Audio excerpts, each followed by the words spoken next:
There's nothing like a crisis to rev up the rumour mill, and the live trade ban is no exception. Here are some of the latest facts and rumours. Fact, sackings are underway across the north, and they will increase every week from now on. And I'm told many of the jobs lost belong to Indigenous workers. Rumour, Indonesia is playing hardball. They want future live exports to have a 250 kilo weight limit. Fact, the live export ban has united the North. There is universal condemnation of a decision which was apparently taken without any, or at least not too much thought, of the repercussions and the costs to communities and individuals. Rumour, Indonesia is now looking at a ban of box beef imports from Australia. That market is now close to 50,000 tonnes a year, so any ban will have significant impact. Fact, MLA has submitted an animal welfare assurance plan to Joe Ludwig, so the live trade can resume. The cost of that plan, $9 million. When did Senator Ludwig get the plan? Last Friday week, 9 or 10 days ago. The response from the minister so far, nothing. So let's move now to something we can all understand, I hope, the markets. Numbers were up last week, about 30% nationally, but buyers sat on their hands. There's a wait-and-see attitude from processors, as the dollar, weak demand from Japan, and of course the live trade imbroglio combined to create tough conditions for producers. Trade cattle had their usual bounce and cow demand was okay, but both Jap ox and feeder steer prices headed south. There's a lot of nervousness in the trade at present.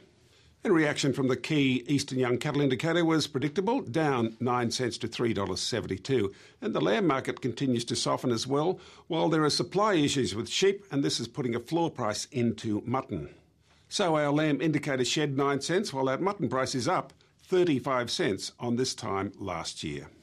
To grains now. In July, delivery contracts are almost up, so we're moving further out this week for grains, and some of the price differences are worth noting. For example, the December corn price is down $1.50 a bushel on the price of early May.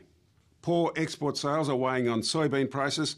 Corn is on the skids because of that ethanol decision. Wheat crops look good in many areas, but demand is also keen. Those big floods in America will also have some influence. Old crop prices have tumbled. Sorghum was the exception, but both wheat and canola dumped $25. To New York now for the softs, and sugar appears to be standing up well, but that cotton price has taken a big hit. Sugar is virtually steady, while cotton has lost 20 cents on July and 75 cents on the price in May. Now next week on Landline, John Grabby, former boss of Cubby Station, has some very frank opinions of banks and administrators and how poorly they are running Australia's biggest cotton farm. That's next week. Finally to wool, and what can I say? Is this a bubble or just an ongoing correction back to a price related to supply and demand? I guess we'll see in the fullness of time. Meantime, it's worth noting the price movement for wool.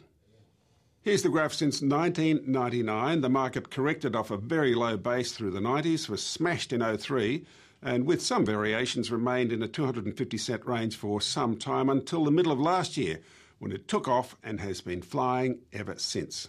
And I can recall back in 92-93 season, the indicator averaged just 488 cents.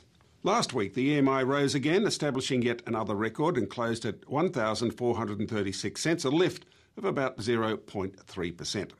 Next week, I'll be checking on opinion if wool can sustain that price or if the bubble is in trouble. And that's the Landline check on prices.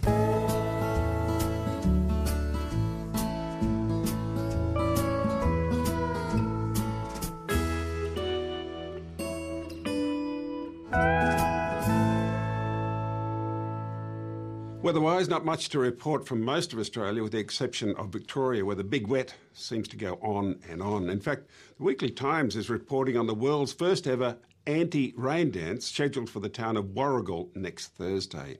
Its previous claim to fame, of course, was as Olympic cyclist Kathy Watt's hometown. Shortly to the map, but first our regular update of the Southern Oscillation Index. The word is stable, I would think. The SOI has varied little over recent weeks, just managing to stay positive at plus 3.2. Now checking rainfall for the past week. And this is a real winter map. Hardly any rain across the north, cold and wet in Victoria and Tasmania. To numbers now, not much in Queensland, but the Bureau found 15 millimetres in the gauge at Rocky Point. Young in New South Wales at 18. No reading for Warragul in Victoria, but nearby Druin scored 28 millimetres. Tasmania's Rotherwood had 18. Millbrook in South Australia had 56. Nothing at all in the Territory, not so unusual for this time of year. And Margaret River in Western Australia picked up 14 millimetres. And that's the Landline check on rainfall.